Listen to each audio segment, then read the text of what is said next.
Hi, this is Jim with Jiffy Ice Drills.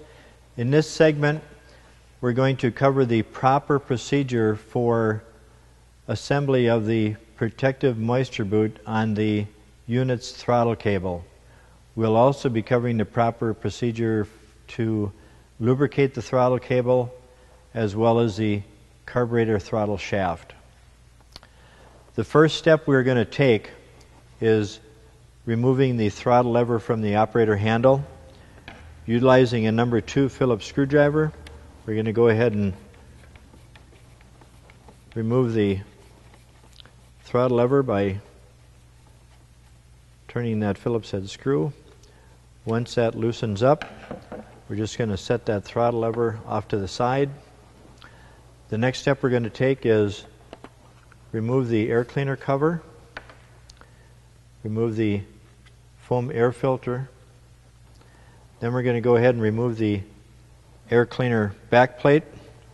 Utilizing a 3/16 nut driver, we're going to go ahead and remove the retention nuts.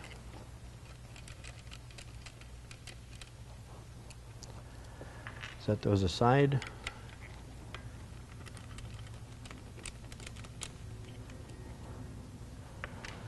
Then we're going to remove the retention clip. You want to take note of that position for proper reassembly after a while. We'll slide the air cleaner back plate off. We're going to disconnect the breather tube from the back of the air cleaner. One thing we're going to note here is there's a gasket between the carburetor and the air cleaner back plate. Sometimes that gasket sticks to the back of the air cleaner cover, sometimes it falls off. You want to make sure that gasket is reassembled during the reassembly process. The next step we're going to take is to remove the throttle wire from the holder on the throttle plate. We're going to take a long nose pliers and hold on to that wire, and using my thumb I'm going to rotate the throttle plate in a clockwise rotation until I can move that wire out of the holder. Then we're going to go ahead and mount the protective moisture boot, which is this part right here. We're going to slide that right over the wire and over the ball on the end of the wire. Then we're going to take the needle nose pliers and push down on the boot, and we're going to go ahead and reattach the wire back to the wire holder. You'll note that where the throttle wire fits in that slot, there's a wider opening on one end. That's to accommodate the ball fitting down in there and assembly properly. You want to make sure that's on the upper end and turn that throttle plate clockwise. Get that in position.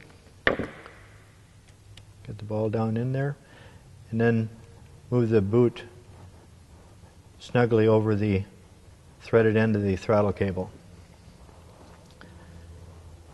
The next step we're going to take is we're actually going to lubricate the throttle cable itself. And you want to make sure that you use silicone spray. It's an excellent lubricant, and it's also a type of spray that will not freeze, because you certainly don't want things that'll freeze on an ice drill. So taking the silicone spray can with a nozzle on the spray head, actually if you pull the boot out on top, it'll let you put that nozzle right down inside the boot.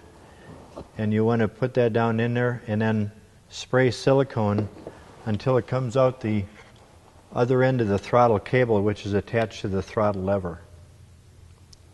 So that'll give you proper lubrication of that throttle cable. Then you'll also want to lubricate the carburetor throttle shaft. That shaft is located right between the plate, the throttle plate that we were turning clockwise to get the cable in that out. You want to lubricate right behind that plate where the throttle shaft is, and lubricate that real good.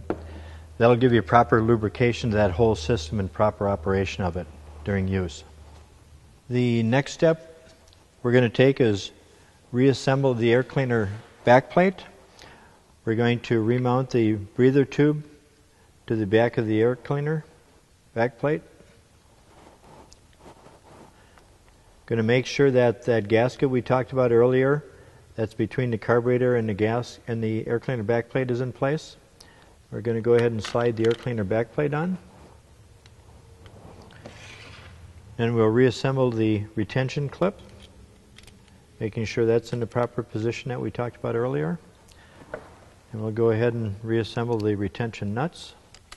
We're just going to put those on loosely at first.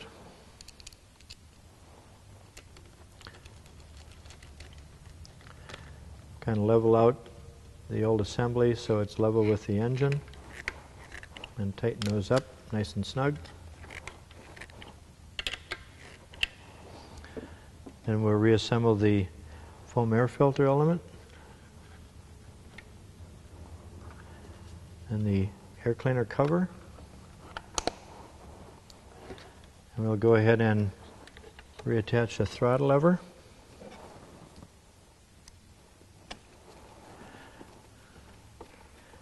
Tighten this up nice and snug.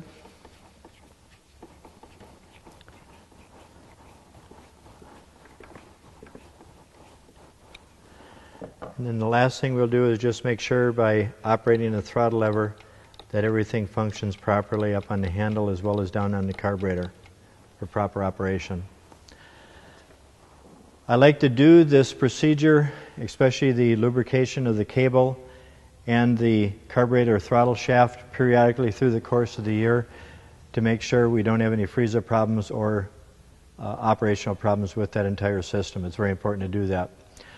That basically concludes the proper procedure for mounting the protective moisture boot, as well as lubricating the throttle cable and the carburetor throttle shaft.